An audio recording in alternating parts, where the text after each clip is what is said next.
Alhamdulillahi wa kafa. Wa salamun ala ibadihi allazina astafa amma ba'd. A'udhu billahi minash shaitanir rajim. Bismillahir rahmanir rahim. Walladhina jahadu fina lanahdiyannahum subulana. Subhana rabbika rabbil izzati amma yasifun. Wa salamun ala al-mursalin walhamdulillahi rabbil alameen. Allahumma salli ala Sayyidina Muhammad wa ala ali Sayyidina Muhammadin wa barik wa sallam.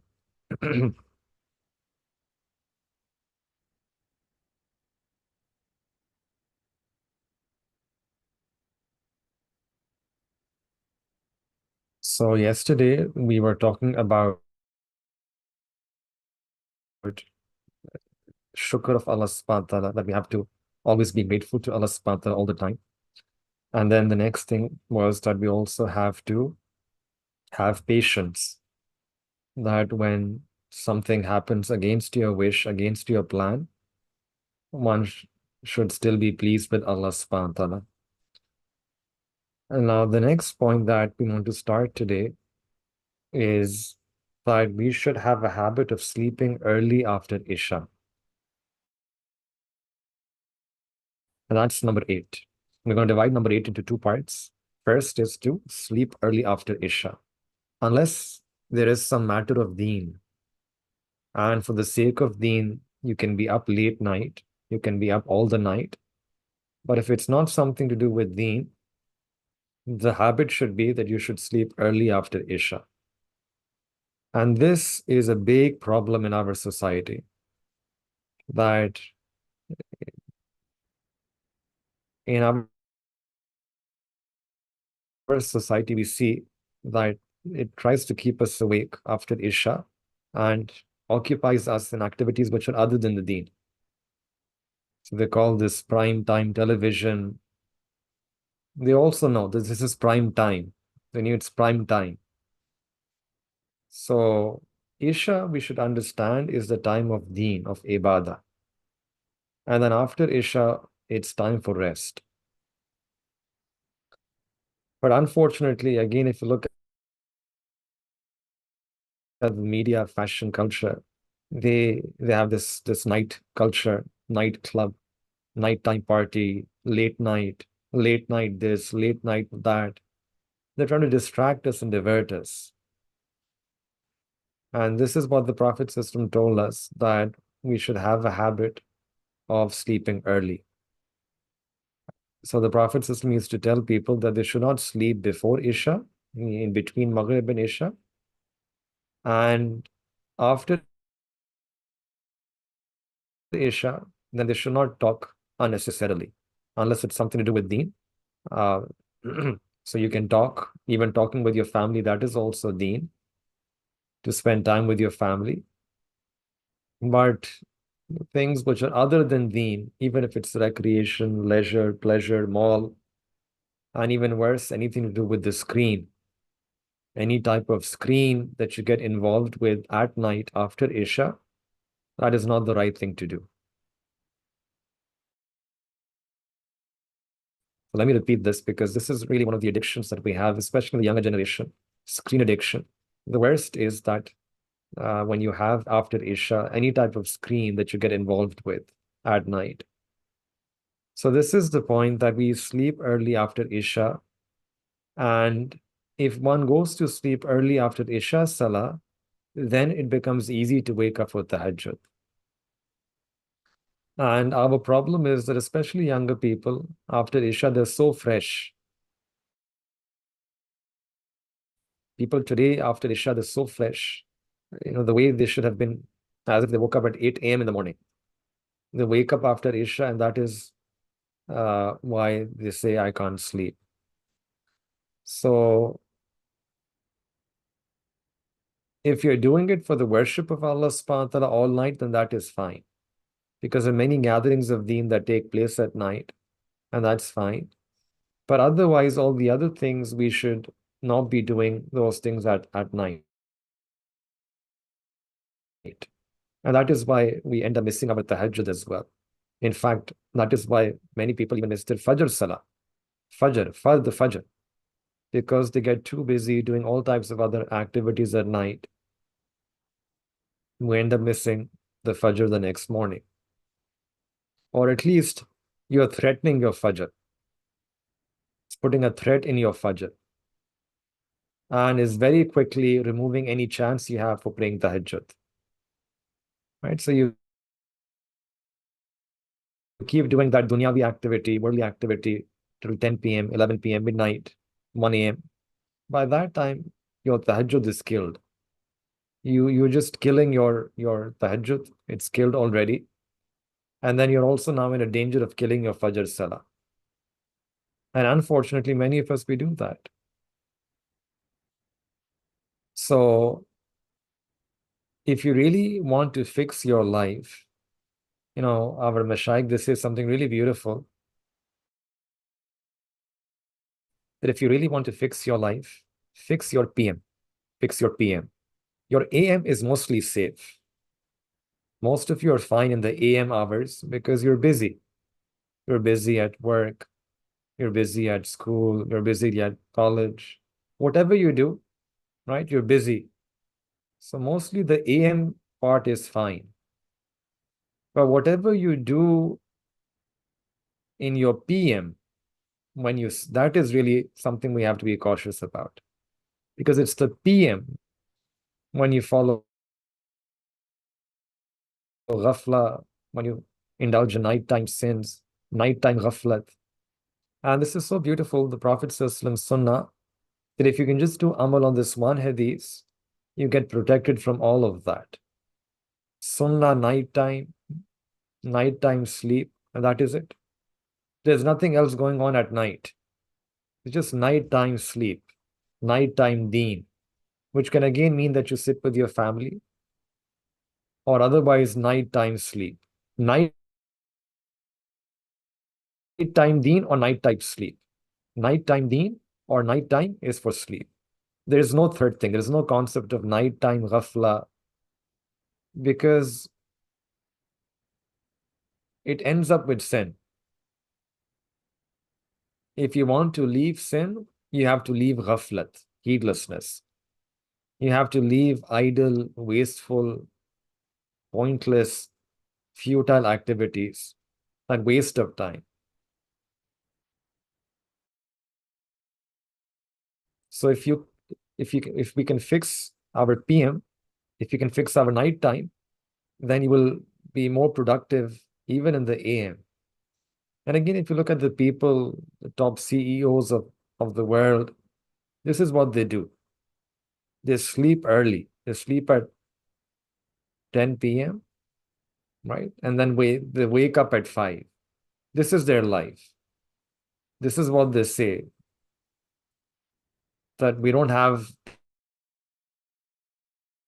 time for these things, late night activities. Why? Because they're trying to earn the maximum of the dunya. This is their framework, right? They basically want to earn the maximum of the dunya. They want their company to earn maximum of the dunya. If only we could have that same attitude towards akhirah. If you could have that same fikr for akhirah, that we want to maximize our akhirah, then we would become the awliya, the friends of Allah Ta'ala. So we have allowed ourselves to be negligent in this sunnah teaching. So to sleep early after Isha, to be careful of the night, to be watchful over our night, to stay away from definitely the crude and lewd sins, crude and lewd activities at night. Because all of that comes at a cost. First cost is that you will end up sinning. Second cost, you will miss your tahajjud. Third cost, possibly miss your fajr as well. So this is really the real reason you would want to sleep early, so that you can avoid sins and ghafla, number one, so that, right, you will stay away from nighttime sins. And second, you will be able to pray tahajjud. And third, even fajr. These are like the 3 big reasons why you want to sleep early. And this is also one of the blessings of the month of Ramadan. But because of the barakah of Ramadan, we are busy in deen at night. That's what we're doing right now. This late night talk. But it's deen, right? So right after Isha, we pray Taraweeh Salah. Then after that, we attend lecture, bayan, we make zikr of Allah subhanahu wa ta'ala, and then we go to sleep. This is the barakah of Ramadan. Allah ta'ala resets our system.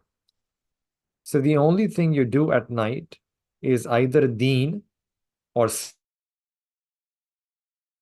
sleep. No ghafla, no sin. And then we have to continue this routine even after Ramadan. So don't worry. Even after Ramadan, our real worry should be about the PM hours. Don't worry about your AM, right? Be watchful over your PM. Be watchful of how you spend your night. If you can fix your nights, now listen to this carefully. If you can fix your nights, then Allah subhanahu wa ta'ala will fix your day. That's what our Mashaykh tell us. You fix your night, Allah ta'ala will fix your day. Guarantee. Allah will fix your day. You spoil your night, and then our day will get spoiled. All the rizq and provision Allah wanted to give you in the day, that will get spoiled. All the intelligence and ilm that Allah wanted to give you during the day, that will get spoiled. The dunyavi benefit and rizq and provision, the khair that Allah wanted to give you in the day, will be spoiled. If you choose to spoil your night with a nighttime sin or nighttime entertainment or nighttime ghafla, that is what's going to happen. So fix your nights, Allah Ta'ala will fix your day. Be watchful over your PM, Allah Ta'ala will watch over your AM.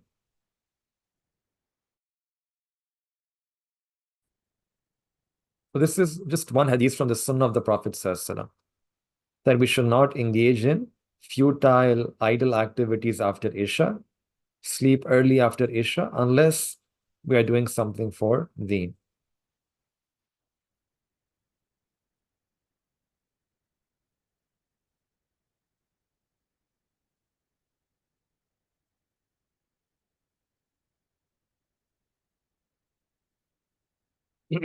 So this is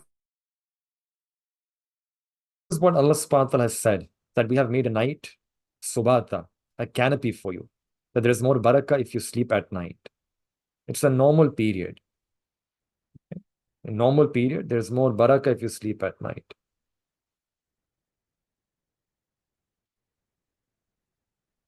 Now, the second part of this is that when you sleep early, then you have a greater chance of praying tahajjud. And this is what also we need to be regular about. Be regular in praying our tahajjud salah. Tahajjud salah is something that should be our dream, our aspiration.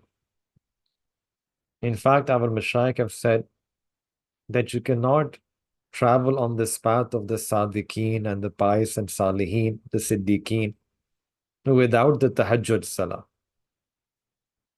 Tahajjud, one should view that as something which is necessary for the seeker of Allah Ta'ala. It's not a fatwa, but the way they explain this is that for the seekers of Allah, they should view Tahajjud as like fard upon them, because they want the closeness of Allah Ta'ala. They want the belovedness of Allah. So how could you claim that you want that when you're not awake and praying and turning to Allah at that time of tahajjud? How can we be honest in that? How can we be sincere in our relationship with Allah if you're not up at that time of tahajjud? It's like we are hypocrites if we say that Allah, we love you, and we're not there at the time of the lovers of Allah, because tahajjud is the time of the lovers of Allah. It's the time of the gatherings of the lovers. If we say, Allah, we love you, then we should be there at the time of the lovers of Allah subhanahu wa ta'ala. That is the called dua, making dua at the time of tahajjud salah. Now, what we have to understand, and you can imagine that the Tahajjud Salah is like an account, like a bank account. And the different ways to make deposit in this account. So the biggest deposit you can make into this account is if you sleep after Isha and you wake up again and you prayed the Tahajjud Salah in the last 1/3 of the night. That's the biggest deposit. But even if you don't sleep, you will still be able to make deposit in that account. Even technically, if you don't pray it in the last third of the night, you pray it in the second half of the night, that will also be a deposit in the account. And then even another way is that for whatever reason, let's say you thought that I might not be able to wake up at the Tahajjud next day. So I'm going to pray my Isha. And then after my Fard and my Sunnah of Isha, Witr of Isha, I will pray 2 rakat or 4 rakat nafil right now with the niyat of Tahajjud or some extra nafil. This will also be a deposit in your Tahajjud account. And then another way, once there was one Sahabi who came to the Prophet ﷺ and said that he had missed his Tahajjud Salah. And the Prophet ﷺ said that you should pray your Ishraq and you pray Salat al-Duha, and that can also be a deposit in your Tahajjud account. So what does that mean? It means that let's say you slept at night and then you were not able to wake up for Tahajjud. You woke up for Fajr and then you stayed up after Fajr and you passed the 10, 12, 15, 20 minutes until sunrise, depending on where you are. And then you prayed Salat-e-Shasht, Salat-e-Ishraq, Salat-e-Ishraq. That can also be a deposit in your Tahajjud account.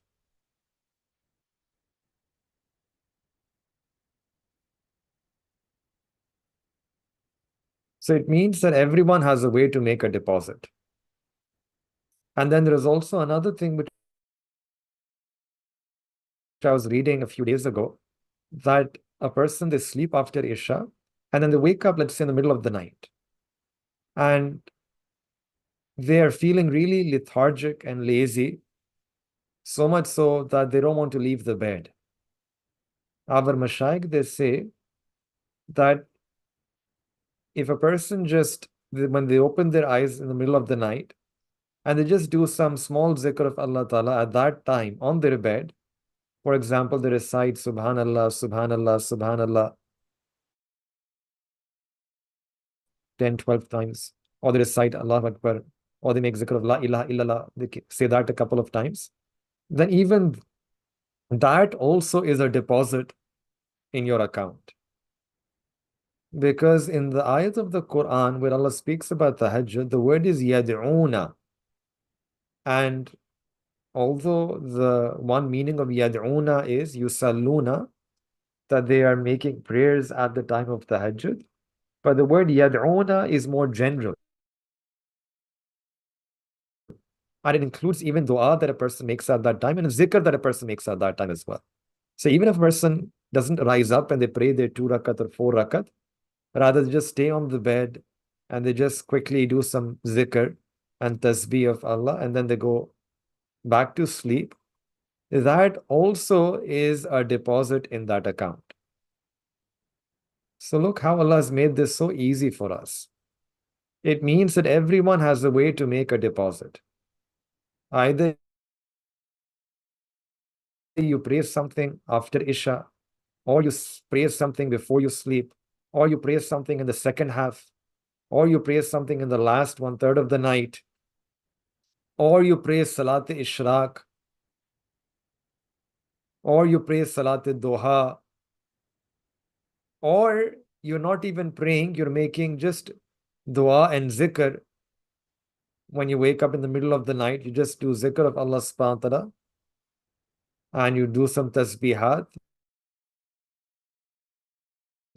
3 times Subhanallah, 10 times Allahu Akbar, or whatever the numbers. You spend a few minutes on the bed just remembering Allah, and then you fall back to sleep. That also is a way of making a deposit. So Allah subhanahu wa ta'ala has given us so many different ways to make a deposit in your tahajjud account. And every 24 hours, we need to make at least one deposit into our tahajjud account. Yes, and if you can make the biggest deposit, that's wonderful, that you sleep and you wake up in the last 1/3 of the night. But if you can't make that big deposit, make an alternative deposit, small deposit. Just like you want in your business, that if you don't get the big payment, you say that, okay, make me some payment, give me a partial payment, put some deposit. So you should feel like that about the akhirah, that every day and night that you have from Allah, I want to be depositing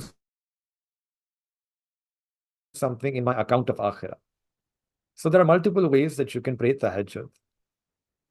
So this is the teaching of our mashayikh. And Allah subhanahu wa ta'ala is gifting us this blessing for free in Ramadan. But we shouldn't take it for granted. Because tahajjud is not going to remain free afterwards, after Ramadan. Right now it's free. All of you are awake at that time. But after Ramadan, it's no longer going to be free. So we have to make dua to Allah at these times in this month of Ramadan, that Allah enable us to continue with this practice of tahajjud. Keep giving us tawfiq. It's only Allah, your fazl, and not our effort, that we're able to pray tahajjud in this month. Allah, we need that same grace and blessing and tawfiq from you even after this month passes away, so that we can continue on this path of praying tahajjud. And tahajjud, we say, is really important for anyone and everyone who wants to attain the qurb of Allah subhanahu wa ta'ala, the nearness of Allah. Because tahajjud is the time of friend. It's the time of the lover. It's the time of the companionship.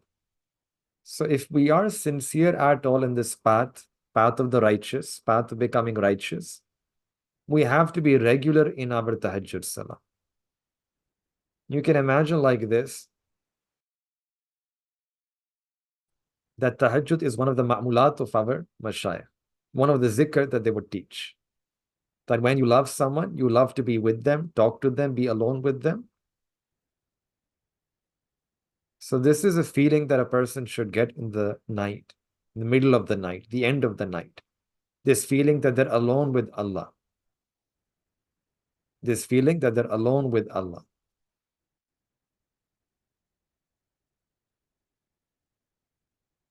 So the tahajjud is a necessary thing.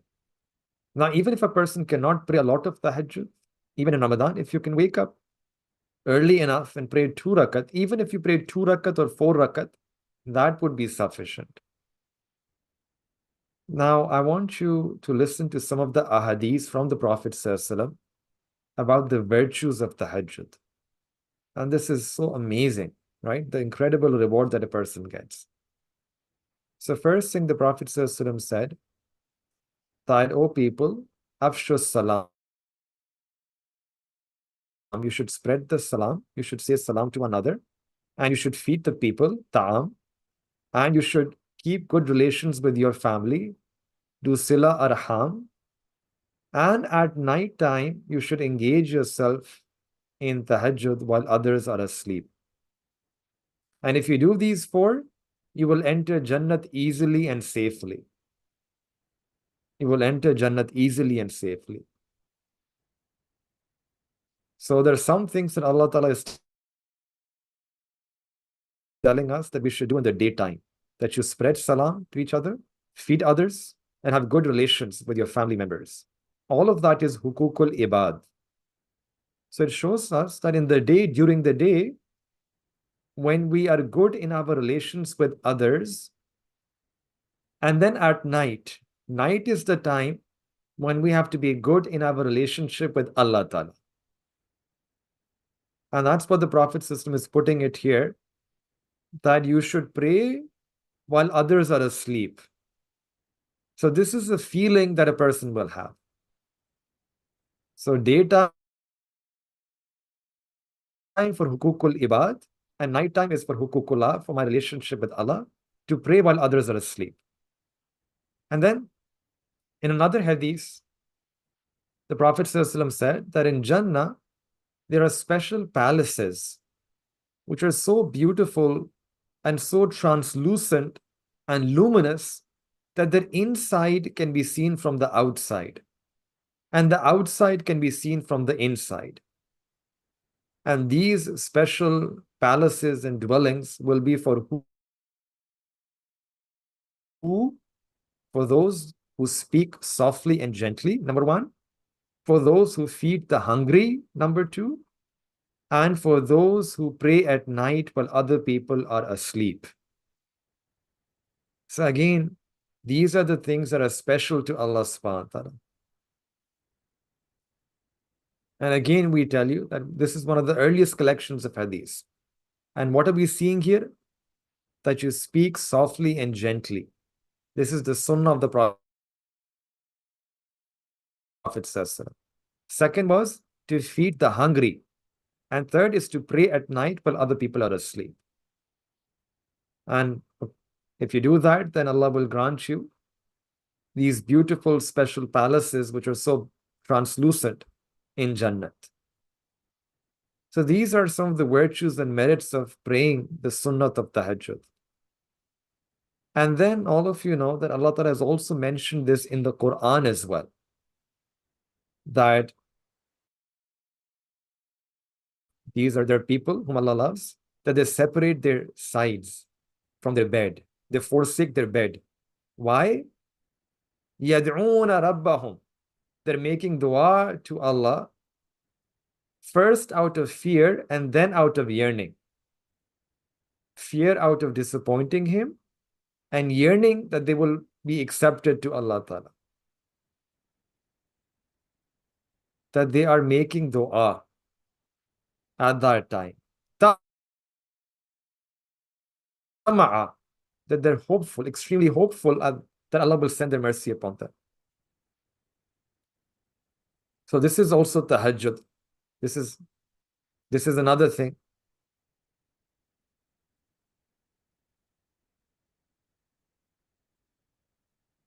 So again, why does Allah subhanahu wa ta'ala bring these things together? In fact, that ayat continues that they pray tahajjud, and then there are also people who during the day, they are spending in the deen of Allah subhanahu wa ta'ala. Whatever extra wealth Allah has given them, they spend it on the people who are needy.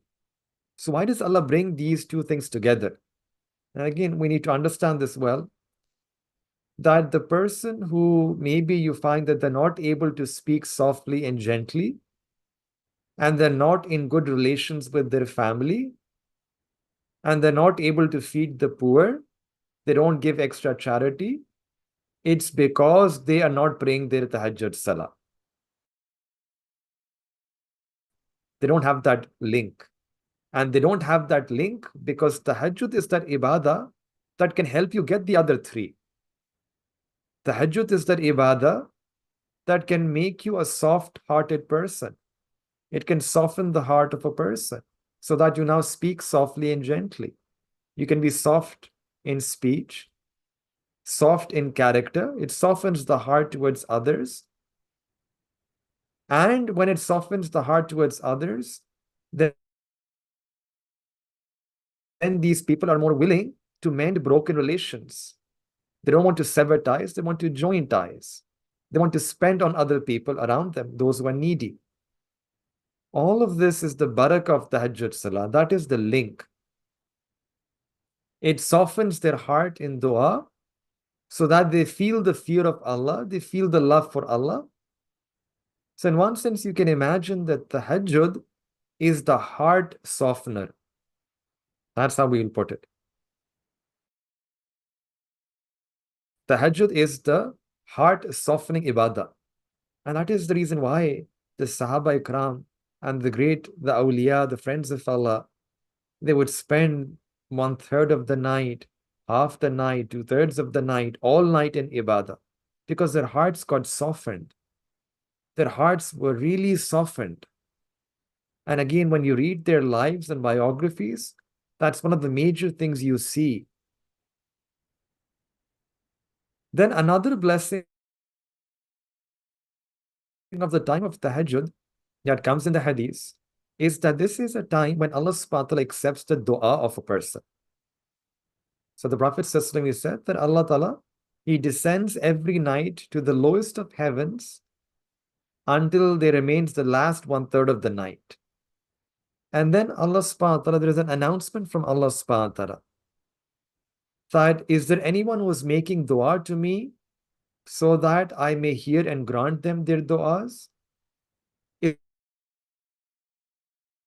Is there anyone asking anything from me that I may grant it to them? Is there anyone seeking forgiveness from me that I can send my forgiveness upon them? So these duas, these are duas. So this is a time to make dua, to make sawal to Allah, to make istighfar. Now, what's the difference here? There are three things: dua, sawal, any question, and istighfar. There's a slight difference between these three. Making dua is understood that you're asking Allah Ta'ala for some attribute, for some feeling, for something in akhirah, for example. You're asking Allah for taqwa, for adab.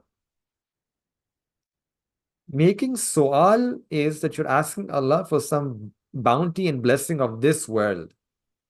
Like when a beggar comes to us, he's called a sa'il.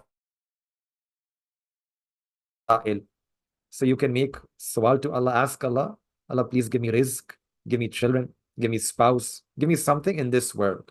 That's called su'al.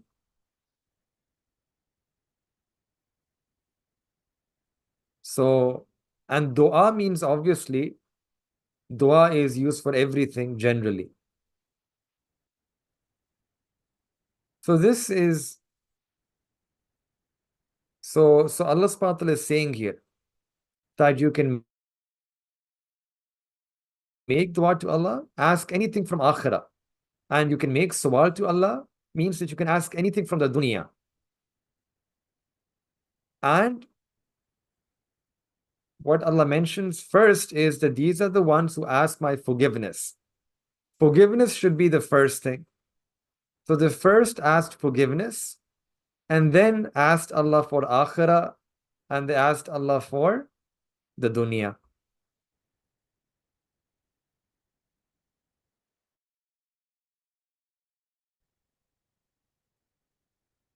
So this is the time for making du'as to Allah subhanahu wa ta'ala. Make dua to Allah. The last part of the night has so much barakah in it that Allah subhanahu wa ta'ala sends so much of His rahmah in it that even for the most sinful believers, the last 1/3 of the night is a time of rahmat and maghfirah and barakah. And not only Allah forgives, but He also gives. That's what it means, that make dua, make sawal, make istighfar. That He's not only going to forgive you, He wants to give to you as well.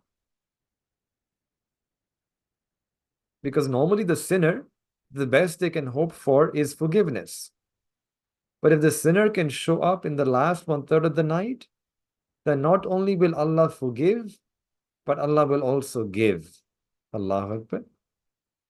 But unfortunately, and this is sad, that we sleep through that time. And not that we have missed this once or twice. We have missed this blessing hundreds of times in our life. Hundreds of times. Imagine if you meet a businessman today, if he missed one deal, he will still regret it. He will tell his children that I missed a deal 40 years ago. If he missed 10 deals in his life, imagine. And if he missed 100 deals in his life, then he'll be shattered. And we have missed hundreds and hundreds, sometimes thousands of tahajjud times. We missed thousands of these deals from Allah. When Allah wanted to forgive, when Allah wanted to give, and we did not show up. So can you imagine anyone in the world saying to you that come to me in this last one third of the night? I will give you loads and loads of money. You would just show up. Come, I'll give you free cars.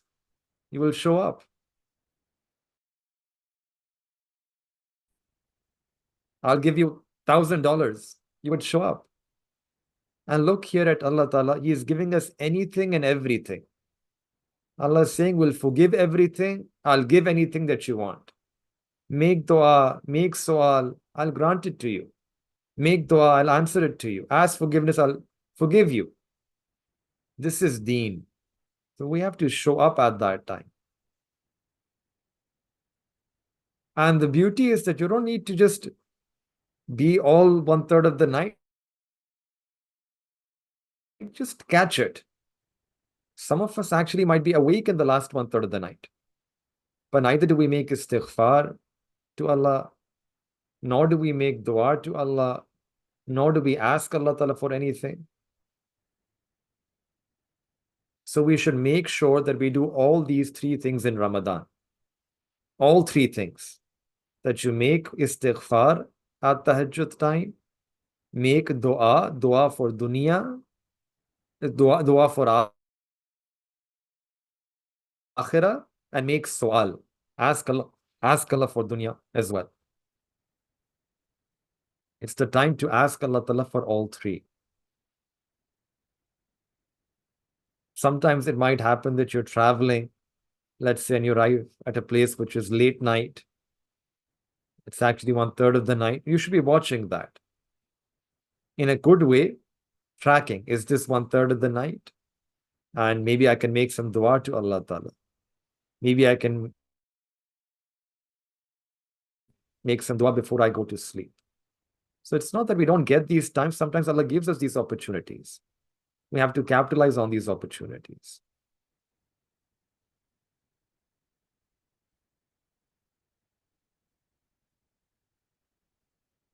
Allah subhanahu wa ta'ala is so kareem that if you just wake up and you just recite a few zikr and you roll back and go back to sleep, Allah is so kind, He will accept those du'as as well. Those du'as as well. So you can make these du'as and su'al and istighfar on the mattress at home as well. So easy. Allah has made this so easy. So this is what we have to do.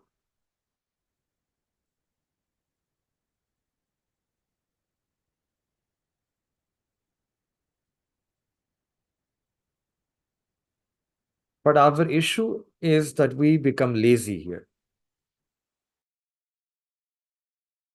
And we should ask Allah subhanahu wa ta'ala to cure this disease of laziness. It's only this laziness that is holding us back. We don't value this enough. We don't value that time. We don't value and appreciate.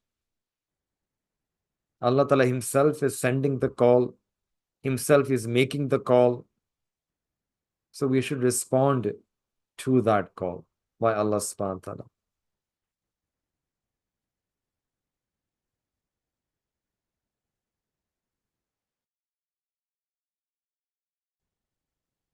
Then another thing to remember at this time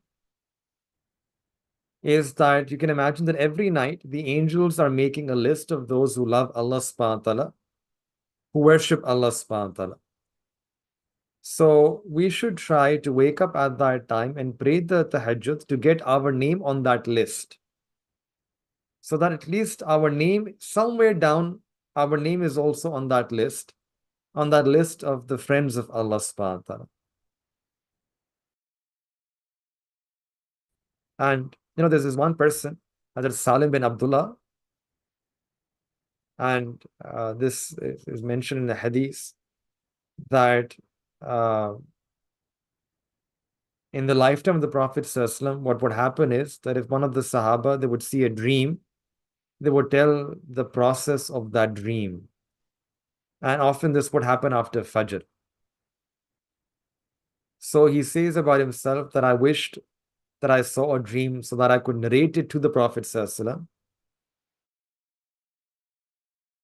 And I used to sleep in Masjid al-Nabi in the lifetime of the Prophet ﷺ. And then once I finally saw a dream.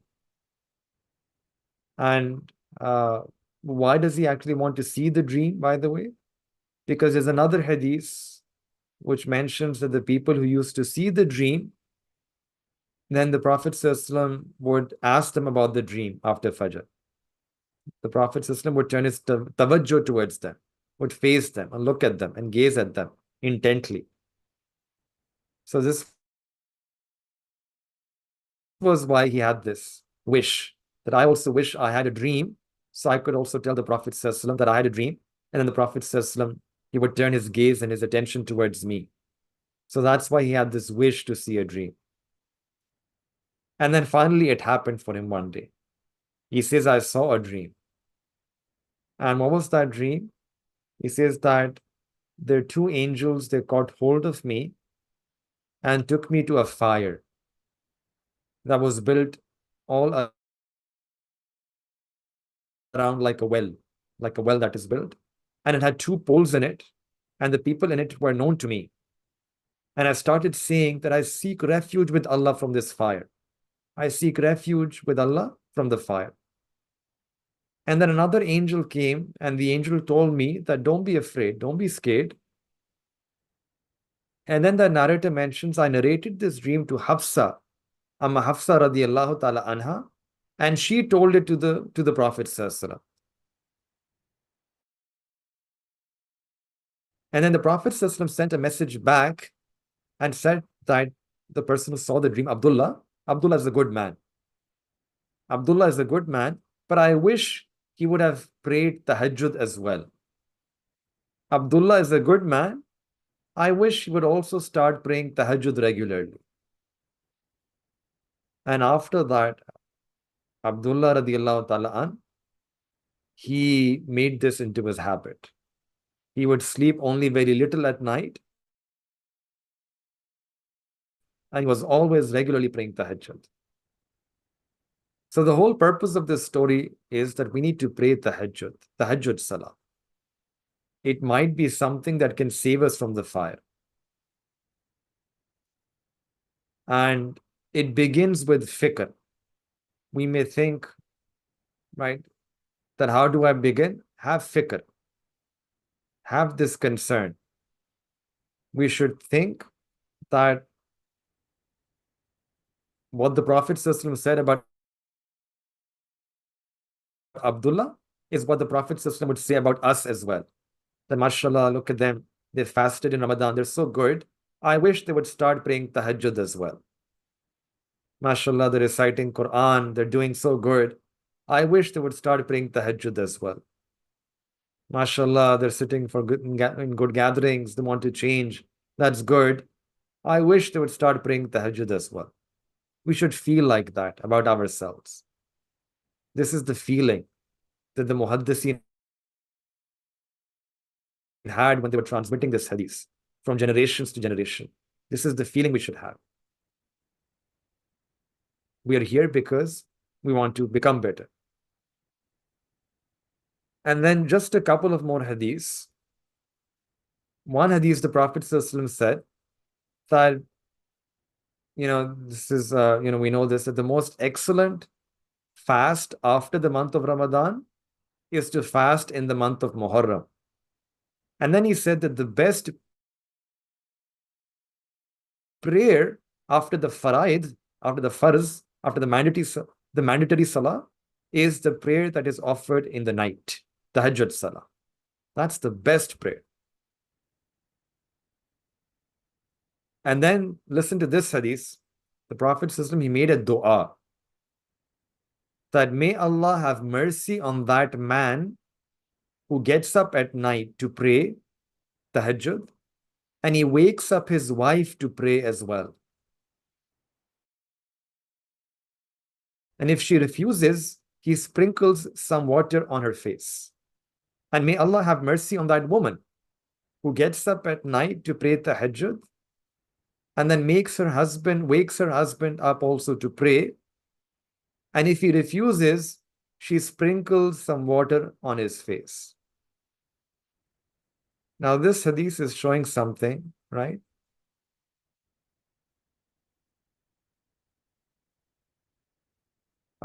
And we should also realize that it's just careful about the words that sprinkle water on the face, right? Not pouring water, sprinkle. And it's actually showing us what a husband and wife relationship is all about. This is what marriage is. Marriage is a partnership for each partner to help the other draw closer to Allah subhanahu wa ta'ala. That husband and that wife who do this amal, Allah ta'ala will put love and happiness and joy in their marriage because they did what was real. They did what was the essence of that marriage, which is to use the marriage as a way to come closer to Allah subhanahu wa ta'ala. And the Prophet is also explaining this very gently. This word sprinkle. Sprinkle means very lightly, means to wake up someone in the lightest of ways. And you can take that literally also. You can take that figuratively, any lightly way. And it also shows that if you really love someone, and that's what the Prophet ﷺ said, that you should love for your fellow believer what you love for your own self. You should love for your spouse what you love for your own self. Love for your spouse what you love for yourself.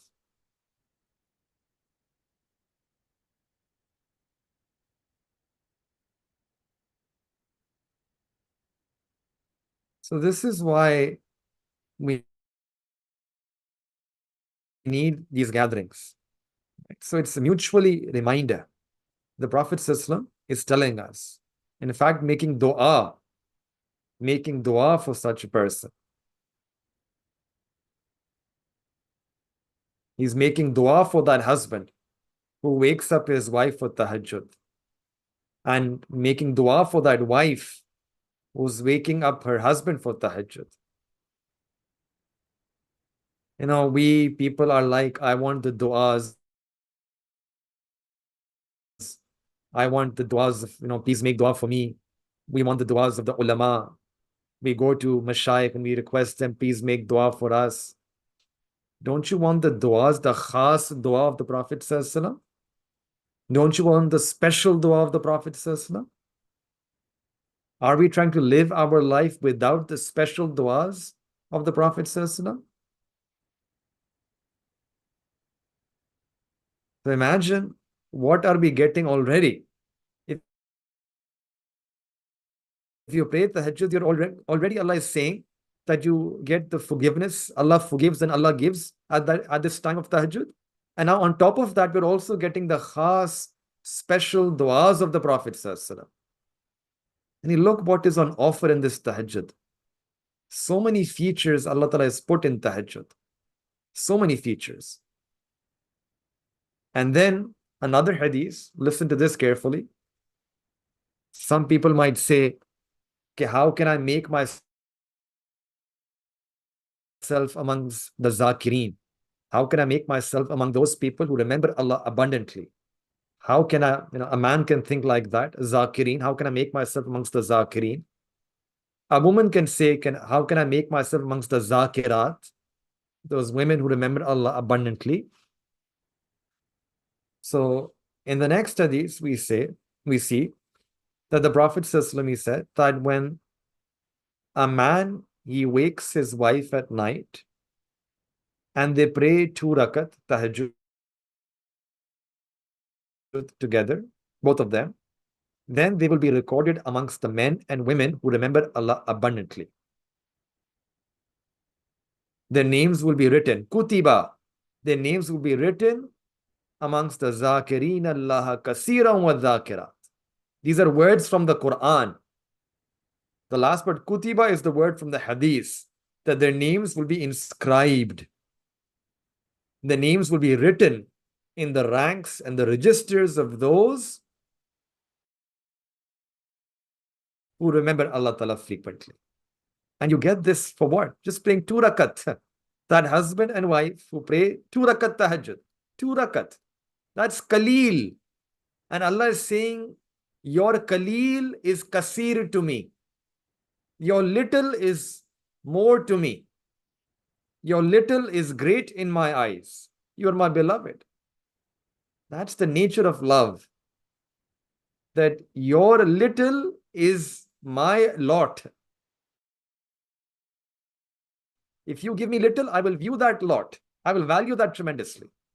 If somebody who loves you, if you gives you even one itar, you feel that gave you the world, because that's the nature of love.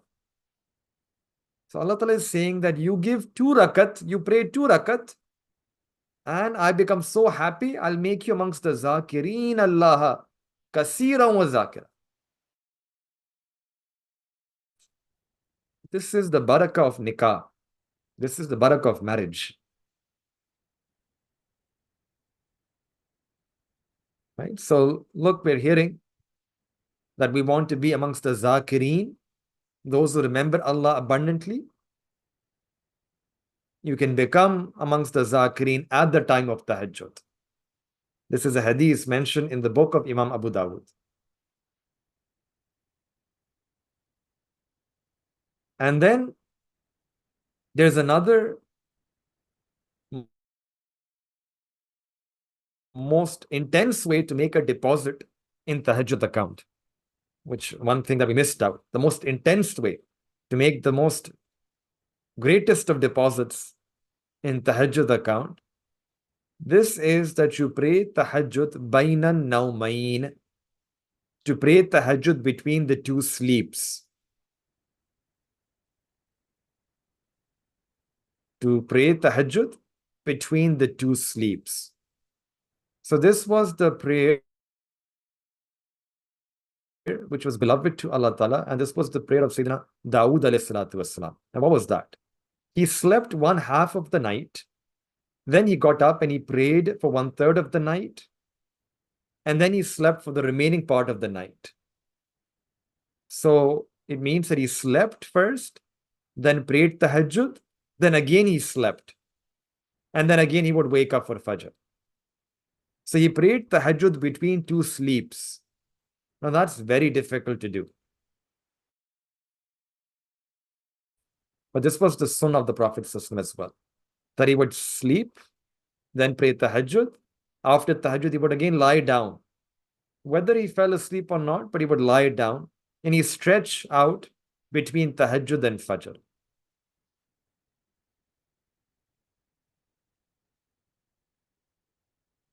And then there's another hadith which is slightly scary, where the Prophet said that, "Oh Abdullah," then the narrator mentions that the Prophet addressed me and said that, "Oh Abdullah, do not be like so and so. Don't be like that person, so and so person, who used to pray tahajjud at night, and then they stopped that tahajjud salah." Yani the Prophet is teaching us that hold fast onto tahajjud. This is the way of the salihin. This is the way of the righteous, the virtuous people, the early Muslims. It's the way of drawing closer to Allah. It's a shield from sin. It will be a forgiveness for the wrong deeds. It can even remove the sicknesses from our body. Yes, it will repel sickness. Sickness. Just a worldly physical benefit. There are so many things that are written about tahajjud. So the easiest way to do that is to sleep early after Isha. So we make dua to Allah Ta'ala that may Allah Ta'ala make us feel these ahadiths, live all of these ahadiths. May Allah subhanahu wa ta'ala make us people who are regular in our tahajjud in Ramadan and after Ramadan. May Allah Ta'ala enable us to change in this month of Ramadan in such a way that we become firm and regular and steadfast in our tahajjud for our whole life. وآخر دعوانا ان الحمد للہ رب العالمین.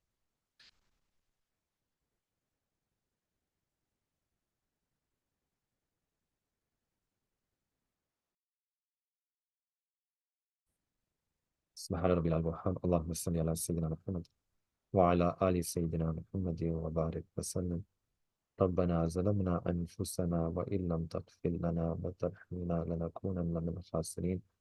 رب اغفر وارحم وأنت خير الراحمين. لا إله إلا أنت سبحانك إني كنت من الظالمين. اللهم إنا أسألك من خير ما سألك منه عبدك ونبيك محمد صلى الله عليه وسلم، ونعوذ بك من شر ما استعاذك منه عبدك ونبيك محمد صلى الله عليه وسلم، وأنت المستعان وعليك البلاغ. لا حول ولا قوة إلا بالله العلي العظيم. صلى الله تعالى على حبيبه خير خلقه محمد وعلى آله وأصحابه أجمعين برحمتك يا أرحم الراحمين.